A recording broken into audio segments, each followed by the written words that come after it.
There's this woman that I see around Astoria, and I see her everywhere, from Queens Plaza up to 19th Avenue, from Vernon Boulevard over to Hazen Street. And for all I know, she goes beyond those borders, but I've only ever seen her in Astoria. She seems to walk even more than I do. She's constantly out there. As a matter of fact, I first noticed her, I don't know if it's been 2 or 3 years, but it was while I was talking on a payphone. I was making a call to payphone radio when this distinctive looking woman appeared. She looked very purposeful. She had a stern look on her face. And she's no beauty queen, but she has a ruggedness about her that I found really attractive. And you know, I'm a grode-ass man and everything, but I still get infatuated with women sometimes.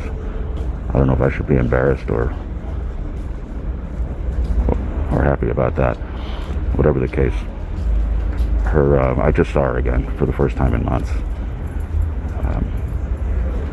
and her pattern never seems to change. And I guess why would it? But she walks really, really fast, and then she'll just stop, and then she'll walk real slow, and then she'll start walking real fast again, and then sometimes she starts running, and then she just turns around, starts walking the other way. Once in a while she shouts out something just seemingly at random, and she's clearly, you know, addled on something. She's not anorexic thin, but she's thin. I'll be honest, the first time I saw her, all I could think about was that she'd be really damn good in bed. And for the most part, you know, you could describe me the same way. You know, I'm out walking around long hours every day, except for the walking real fast part. My behaviors probably could be described the same. I don't mean any sort of commentary on her behavior. It's just distinctive. But after enough exposure to her, I came to the obvious conclusion that she probably wouldn't be all that in bed. Not that that's the most important thing, but it was one of my first gut instincts when I saw her. And beyond that, she's clearly troubled. She's clearly either on something, or just she would be a lot of work.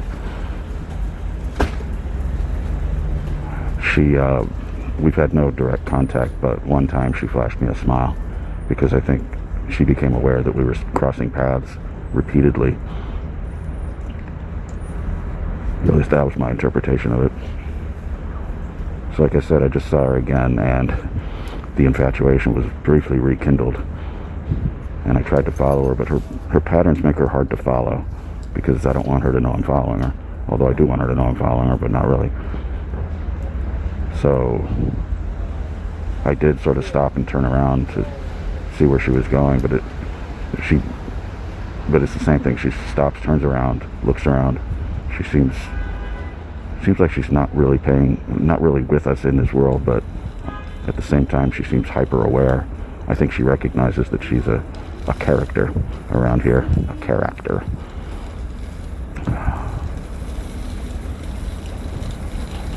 So I think I know where she lives. I wasn't staking her out, but one time I saw her coming out of a 3-story apartment building. And I'm pretty sure that's where she lives. And I went so far as to look up that address in some reverse lookup directories. I think I know what her first and last name is. But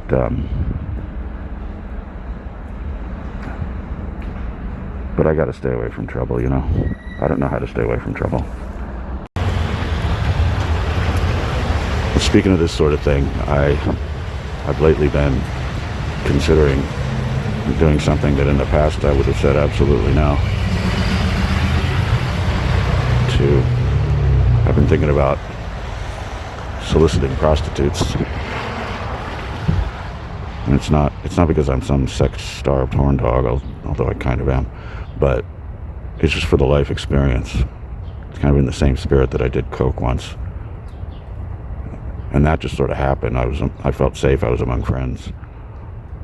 And I never did it again. And that would be the same approach here, except I don't have any friends that I trust in this regard for recommendations. I started thinking this way maybe 3 or 4 weeks ago. I was in Flushing, where I've known this for a long time. The prostitution scene is just ridiculous. They're so brazen about it. And if you go there like after dark, every 10 feet, somebody jumps out at you and asks you, massage, foot rub, blow. And I always just shrug it off. I mean, I've been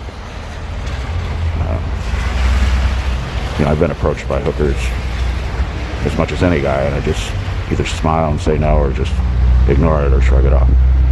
But these women I've been seeing seem really sweet, and they seem really nice, and they're not bad looking either, which doesn't hurt. I haven't had real conversation with them, but I've overheard a little bit of what they say among themselves. They do, though. Whenever I pass by, they just are drawn to me, like the proverbial moths to the flame. I mean, it's no secret that the Flushing prostitutes go after white guys, and you don't see a lot of white guys wandering around Flushing. But if you do, you can make a fair assumption that that's what they're there for.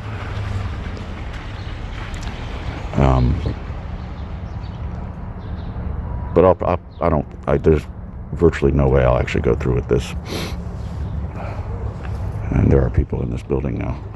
Part of the reason I chose this mirror is because I thought the building was empty. Well, what can they do to me? This will never happen. The risks are too great even in normal times, and they're far greater now for obvious reasons. But I got to give those sirens of Flushing some credit for even getting me to think about it, because I would have thought it was disgusting. But the life experience, I mean, I know how I would feel. I'd feel really empty afterward. I'd feel like I just performed a bodily function, which after all is kind of what it is. But I just want to know what the conversation is like, what the reality of it is, and what their lives are, if I can get any kind of window into that. But it would just feel really weird being inside a stranger, Weird and not in a good way.